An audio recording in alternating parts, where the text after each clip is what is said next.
Assalamualaikum warahmatullahi wabarakatuh. Bismillah, alhamdulillah, wassalatu wassalamu ala rasulillah Sayyidina wa habibina Muhammad ibn Abdillah wa ala alihi wa sahbihi wa man walah wa la hawla wa la quwata illa billah. Subhanaka la ilma lana illa ma'alamtana innaka antal alimul hakim. Rabbi israh li sadri wa yassir li amri wahlul 'uqdatam min lisani yafqahu qawli. Allahumma shalli ala Sayyidina Muhammadin al-fatihi lima ughliq al-khatimi lima sabaq an-nasiril haqqil haqq wal hadi ila siratikal mustaqim wa ala alihi wa sahbihi haqqa qadrihi wa miqdarihil azim. Allahumma ahridna min zulumatil wahmi wa akrimna bi nuril fahmi waftah alaina bi ma'rifatil ilmi wa hassin akhlaqana bil hilmi wa sahhil lana abwaaba fadlik wa anshur alaina min khazainir rahmatik bi rahmatika ya arhamar rahimin. Rabbi zidni ilman warzuqni fahman. Alhamdulillah, segala puji bagi Allah Subhanahu wa taala, yang mana Allah Subhanahu wa taala memberikan kita nikmat yang sangat besar, yaitu nikmat panjang umur, sehat walafiat, sehingga kita dapat kembali melanjutkan daripada pembacaan kitab Khulasah Nurul Yakin fi Sirati Sayyidil Mursalin, sampai pada pelajaran yang berikutnya, yaitu yang kedua, merupakan nasabuhu wa wafatu walidihi. Wa qala al-mu'allifu rahimallahu wa nafa'ana bihi wa bi ulumihi fid darin amin. Bismillahirrahmanirrahim. Radhiyallahu ankum. Nasabuhu wa wafatu walidihi. Al-awwal waliduhu Abdullah bin Abdul Muttalib bin Hashim bin Abdi Manaf bin Qusay bin Kilab. Wa ummuhu Aminatu bintu Wahbin bin Abdi Manaf bin Zuhra bin Kilab. Fatajtami'u ummuhu ma'a walidihi fi jaddihil khamis wa huwa Kilab. Walaqad tuwfiya waliduhu wa huwa fi batni ummihi wa umruhu 18 sanah wa dufina bil madinati wa lam yatruk lahu syai'an minal mal. Alhamdulillah, sekarang memasuki daripada pelajaran yang kedua, yaitu mengenai nasabnya daripada Rasulullah SAW serta wafatnya ayahanda daripada Rasulullah SAW. Yang pertama adalah waliduhu, ayah daripada Rasulullah SAW. Beliau bernama Abdullah bin Abdul Muttalib bin Hashim bin Abdi Manaf bin Qusay bin Kilab. Sedangkan ibunda daripada Rasulullah SAW bernama Aminatu bintu Wahbin bin Abdi Manaf bin Zuhra bin Kilab. Fatajtami'u, maka bertemu nasabnya ayah daripada Rasulullah SAW dengan ibunda daripada Rasulullah SAW ma'a walidihi fi jaddihil khamis, di kakek yang kelima, yaitu siapa? Wa huwa Kilab, yaitu yang bernama Kilab. Walaqad tuwfiya waliduhu, maka meninggal daripada ayahanda Rasulullah SAW wa huwa fi batni ummihi, sedangkan Rasulullah SAW itu masih berada di dalam kandungannya ibu daripada Rasulullah SAW, yaitu Sayyidah Aminah.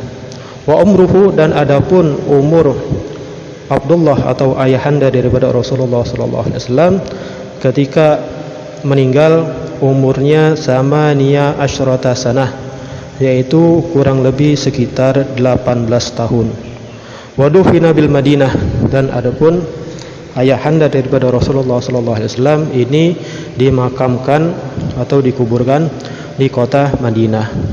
Walam yatruk lahu syai'an minal mal, dan adapun keadaan daripada ayahanda Rasulullah SAW ketika meninggalkan Rasulullah SAW ini tidak meninggalkan sedikit pun harta untuk daripada Rasulullah SAW. Masyarul mustami'in, ayahanda daripada Rasulullah SAW adalah Abdullah. Di dalam kitab Ibnu Hisham dan juga ada satu riwayat diriwayatkan oleh Al-Hakim bahwasanya Rasulullah sallallahu alaihi wasallam pernah bersabda di dalam hadis, yaitu ana ibnu dzabihaini, bahwasanya aku ini adalah anak daripada dua orang yang hampir disembelih. Apa maksud daripada hadis ini?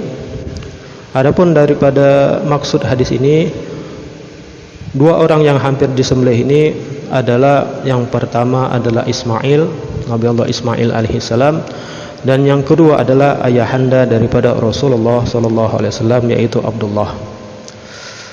Sebagaimana kita ketahui, Nabi Allah Ismail alaihissalam ketika masih kecil, putra daripada Nabi Allah Ibrahim alaihissalam, beliau mendapatkan cobaan, kemudian perintah dari Allah Subhanahu wa taala agar Nabi Allah Ibrahim alaihissalam membuktikan cintanya kepada Allah Subhanahu wa taala dengan mengorbankan anaknya. Lalu bagaimana cerita tentang ayahanda Rasulullah sallallahu alaihi wasallam yang hampir disembelih oleh Abdul Muthalib? Ceritanya bermula ketika Abdul Muthalib sedang menggali daripada sumur Zamzam, atau Abdul Muthalib ini kembali menemukan daripada sumur Zamzam. Pada zaman dulu, sumur Zamzam ini memang betul yang pertama kali mencetuskan adalah Nabi Allah Ismail alaihissalam. Tapi seiring dengan zaman, tahun berganti tahun, sumur Zamzam ini hilang diakibatkan oleh bencana alam yang terjadi banjir bandang pada zaman dulu, kemudian lagi terjadi perang, sehingga sumur Zamzam tersebut tinggallah sebuah legenda. Dan adapun keadaan daripada orang-orang kota Mekah, mereka ini sangat membutuhkan sekali daripada air, sehingga pernah suatu kali kakek daripada Rasulullah SAW bermimpi diperintahkan untuk menggali sumur. Di dalam mimpi tersebut diperintahkan Abdul Muthalib, ya Abdul Muthalib, ihfir Zamzam, disuruh untuk menggali daripada sumur Zamzam. Kemudian di dalam mimpi tersebut disebutkan tempatnya, letaknya, dan tanda-tanda daripada sumur Zamzam tersebut. Nah, akhirnya ketika esok harinya bangunlah Abdul Muthalib, kemudian mencari di mana letak sumur Zamzam tersebut. Nah, ketika Abdul Muthalib menggali daripada sumur Zamzam tersebut, ini Abdul Muthalib hanya baru mempunyai satu anak laki-laki yang bernama Al-Haris.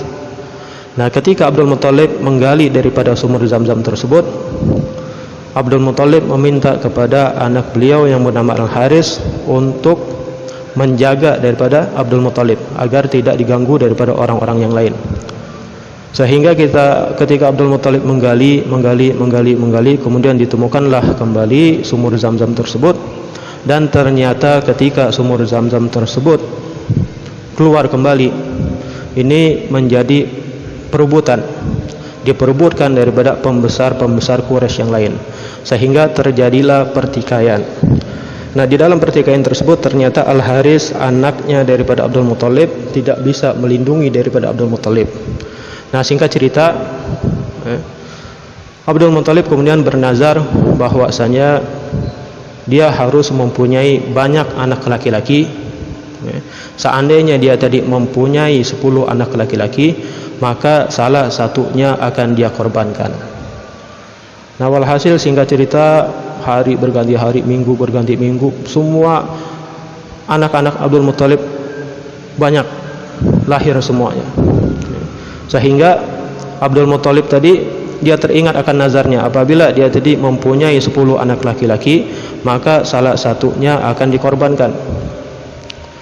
Akhirnya Abdul Muthalib karena teringat dengan nazarnya tersebut, dia mengundi daripada seluruh nama-nama anak-anak laki-lakinya. Maka ketika diundi, yang keluar adalah nama Abdullah. Kemudian diundi lagi, yang keluar adalah Abdullah. Sampai ketiga kali yang keluar adalah Abdullah. Singkat cerita, akhirnya dengan berat hati Abdul Muthalib membawa Abdullah Walaupun Abdullah ini merupakan anak paling tersayang daripada Abdul Muthalib, yang mana Abdullah ini mempunyai pribadi yang lemah lembut, yang santun, mempunyai wajah juga yang sangat tampan. Bahkan diriwayatkan ketika Abdullah menikah dengan ibunda daripada Rasulullah SAW, Sayyidah Aminah, dinyatakan seluruh gadis daripada kota Mekah dan sekitarnya ini menangisi daripada pernikahan Abdullah dengan Sayyidah Aminah. Nah, walhasil dibawalah Abdullah oleh Abdul Muthalib ke Ka'bah untuk disembelih. Tapi ketika orang-orang kota Mekah melihat daripada Abdul Muthalib membawa Abdullah untuk disembelih, orang-orang kota Mekah tidak ridha. Karena apa? Karena mereka juga mencintai daripada Abdullah tadi, dan juga mereka tidak ingin apabila terjadi penyembelihan tersebut maka nanti akan dijadikan adat ataupun hukum daripada kaum tersebut. Nah, singkat cerita akhirnya tidak terjadilah penyembelihan tersebut, gagal, dan adapun Abdullah diganti penyembelihan tersebut dengan 100 ekor onta. Nah, inilah salah satu cerita singkat daripada ayahanda Rasulullah SAW yang bernama Abdullah. Nanti insyaallah di video-video berikutnya akan kita bawakan bagaimana sejarah tentang Abdul Muthalib, Hashim, yang juga Abdul Manaf. Insyaallah Allah Subhanahu wa taala panjangkan umur kita agar kita bisa terus menggali daripada sejarahnya Rasulullah SAW, dan kita mendapatkan cinta, bisa cinta kepada Rasulullah SAW dan mendapatkan syafaat dari Rasulullah SAW. Wassallallahu ala sayyidina Muhammadin wa ala alihi wasallam. Walhamdulillahirabbil alamin. Wa lahu minkum. Wassalamualaikum warahmatullahi wabarakatuh.